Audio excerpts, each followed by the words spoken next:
سلام دوستان، خسته نباشین. امروز در خدمتتونیم با یه دونه آموزش کاربردی واسه تعمیر یه سری از دستگاه‌ها.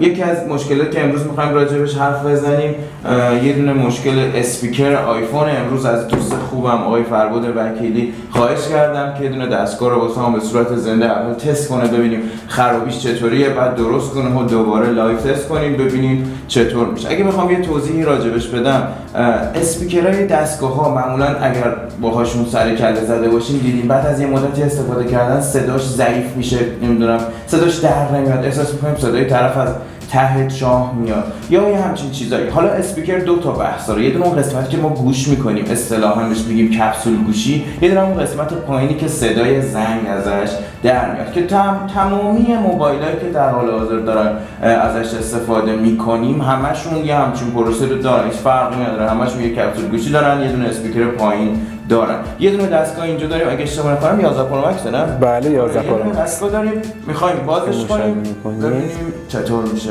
فرباد جان دم شما گرم. خب میریم برای تست این آیفون 11 پرو مکس. میریم تو تست صدا. همونطور که میبینیم بچسبونم به میکروفون که کاملا مشخص باشه. صدا هم یه مقداری کمه و ویز ویز میکنه و اینکه خیلی کثیف هم شده. حالا نمیدونم مشخص هست یا نه، اگه نگاه کنی خیلی کثیف شده. فرباد جان چی میشه معمولا این اتفاق براش میفته؟ یعنی چرا خب اینجوری میشه؟ نوع هم هستن یه سریاشون رو من دیدم بعد از این مدت استفاده کردن اینجوری میشن. چرا این اتفاق باشه؟ این چند تا دلیل داره. یکیش میتونه آشغالای گوش یا کرم یا پوست روی گوش که مثلا تلفن صحبت میکنیم بره داخل توریاش گیر کنه. یه سری موقع برای اسپیکر پایینش مخصوصا آشغالای فرش، گرد و غبار، کثیفی گیر میکنه و هی رو هم میاد و این سوراخ‌های اسپیکر بسته میشه. یه مشتری داشتیم تو گوشی. آره. خب واسه اینکه بخوایم تعمیرش کنیم نیاز داریم بازش کنیم؟ برای کم شدن صدا عمدتاً نه، با یه سرویس حل میشه، ولی خب یه سری موقع هم هستش که باید دستگاه رو باز کنیم و اسپیکرشو عوض کنیم. یعنی همه دستگاه‌ها لزوما لازم نیست درش باز بشه. بیشترشون با سرویس حل میشه، ولی خب یه سری موقع یه سری شرایط خاص باید دیگه باز بشه و از شرایط فابریکه خارج بشه. خب واسه اینکه بخوایم این کار انجام بدیم یعنی باید ابزار خاصی داشته باشیم. من اینجا میبینم تو چیز خاصی نیاوردی، میگی پیشگوشی هم نمیخوای بازش کنی، کلا یه مسواک و یه تینر داری. یا تو خونه هم میتونیم حتی انجام بدین. یه مسواک میخواد، یه تینر 20000. اگه تینر 20000 هم نداشتین، الکل ضد عفونی هم داشته باشین خونه، میتونین این کارو انجام بدین و اسپیکر دستگاهتون رو سرویس کنین. آره. خب بریم برای انجامش. خب پیشگوشی نمیخوایم ولی توی خونه همه خلال دندون پیدا میشه.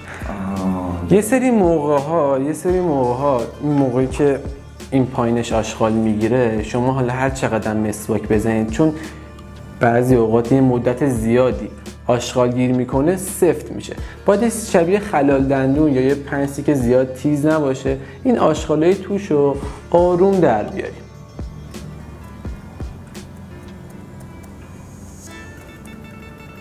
در بیارم دونه دونه.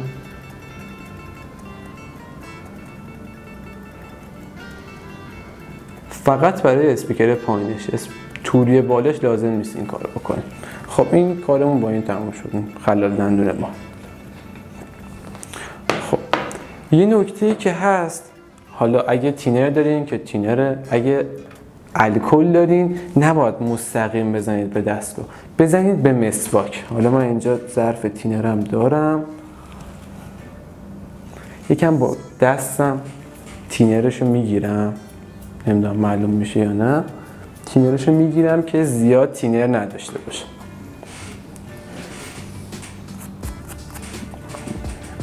تو دوربین بگیرم که کاملا معلوم باشه. اینگاه دارید مسواک میزنید.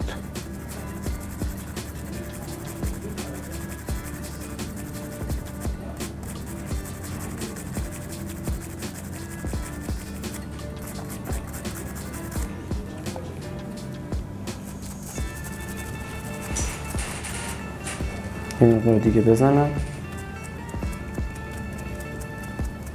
گوشی خودت هم کثیفه.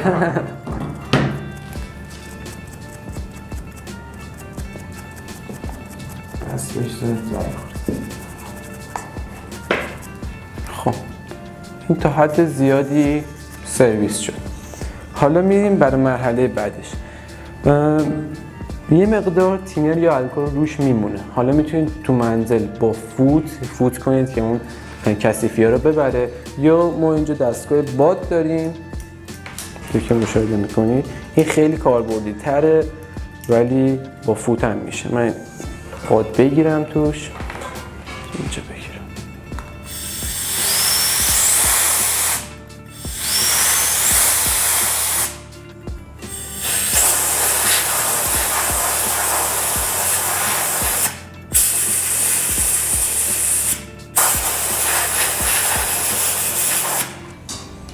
خب بریم ببینیم بهتر شد یا نه.